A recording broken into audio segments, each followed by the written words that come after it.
Explain like I'm 5. Why is pumped hydro considered non-scalable for energy storage?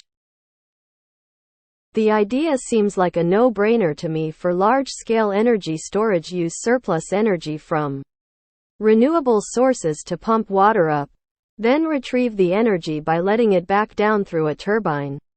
No system is entirely efficient, of course, but this concept seems relatively simple and elegant as a way to reduce the environmental impact of storing energy from renewable sources. But all I hear when I mention it is nah, it's not scalable. What am I missing? You need pretty perfect geography for this to work. And sites are limited. With everything in infrastructure and the energy grid, regulations and pushback abound. It's geography constrained, and you have to fight massive environmental pushback. Plus, just building hydroelectric is usually better. They are using the same principle to create gravity batteries. Instead of moving water around, they have giant blocks that will be raised in the air using excess electricity. When energy is needed, dropping the block will turn a turbine. There is one being built in Texas, should be finished sometime this year. You need a location where there is at least a small lake that collects at least several hours' worth of water relatively close to a large dam. This just isn't that common.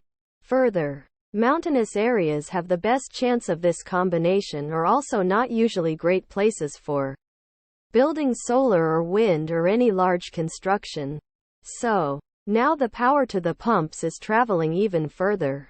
On average, in BC we should be putting solar farms floating on our hydro reservoirs. The shade would slow evaporation. The solar panels would power the grid and pumps during the day. The hydro is firm power. When it rains, the panels get a cleaning. This would also be a benefit to stabilize reservoir levels. It's not very efficient, and you need a good reservoir space at elevation and to get by a pile of environmental concerns. There are other ways to set up large-scale water batteries being explored with much fewer geographic restrictions and less water needed. In order for it to work, you need to be able to pump a lot of water up a fairly large distance, then leave it there for a decent amount of time. This isn't something you can achieve with 2 swimming pools with 5 meters separation in altitude. It works well in mountainous regions with lots of reservoirs. But if you don't have big height differences at hand thanks to the topography of the area, and an ability to make massive lakes high up, then you're pretty much sol. I looked at this a few years ago. Most of the problems with this type of system are environmental. Circulating the water in a lake is bad. You would have to find lots and lots of massive swaths of land to just permanently flood. Finding enough empty land is hard enough. Dealing with the environmental effects would be almost comically impossible. Reduce the environmental impact lol. You'd have to completely and permanently just eradicate a ton of the environment. You can get the same energy storage in a more compact space by moving concrete blocks up a hill. No reason it has to be water. Explain like I'm 5. Where does the surplus of energy from renewable sources come from? Pulling up takes more energy than falling down in engineered situations. Negative net energy production. This is like saying that I should just charge batteries off of my wall outlet and then store them for when my power goes out.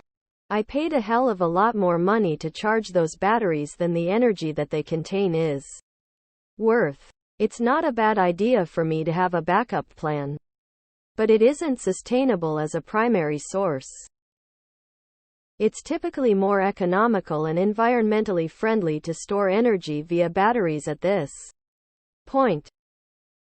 They require huge amounts of land, and you can't just dig deeper, as height and altitude obviously make a difference.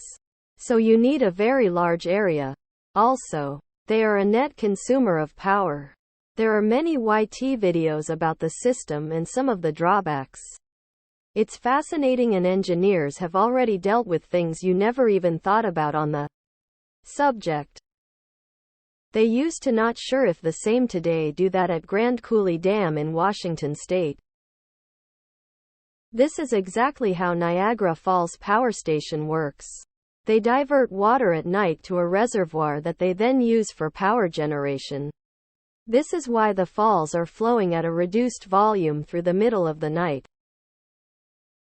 It's not infinitely scalable, but it is to some extent. Factors such as geography play a huge role. We can't just build a reservoir. We have to take advantage of natural features that help contain the head pond. There are a finite number of areas where this can occur, and these places may be so remote that sending electricity from them to the population may be cost prohibitive. Another problem is that there's a finite amount of fresh water. We can't just pump ocean water into a terrestrial reservoir without slowly destroying the area's SPR, rounding the head pond and downstream.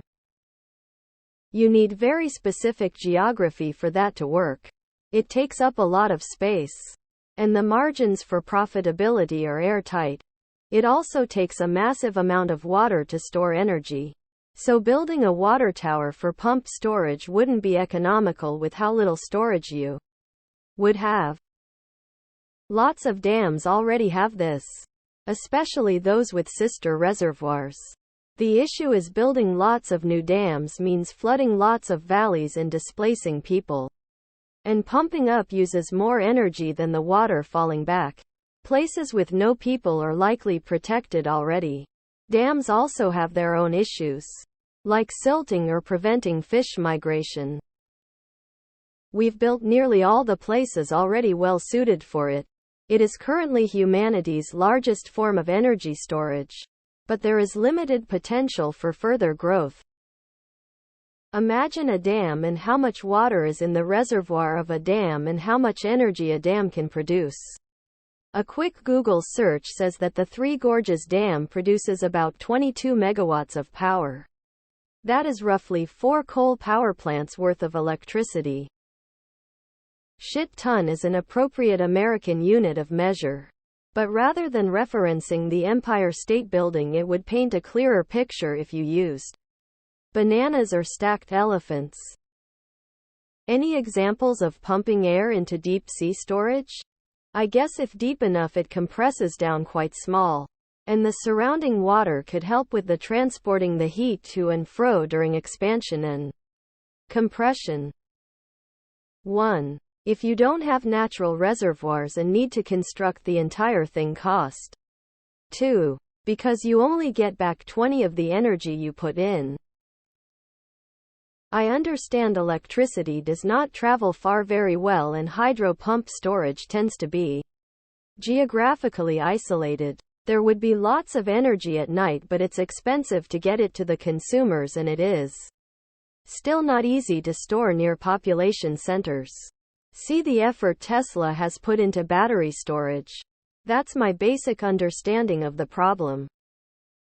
This is being done. Norway uses excess electricity to pump water up the mountains and run the water through the turbines when electricity is needed. Same can be done with abandoned mines, for example. Pretty much wherever you have water, excess renewable energy, and enough vertical height. Places where energy is needed is often far from mountains. Pumped hydro only works in mountains. Additionally, it kills every fish in 2 lakes. It's easy to dismiss it has environmental consequences. Yeah, the consequence is the sterilization of 2 lakes.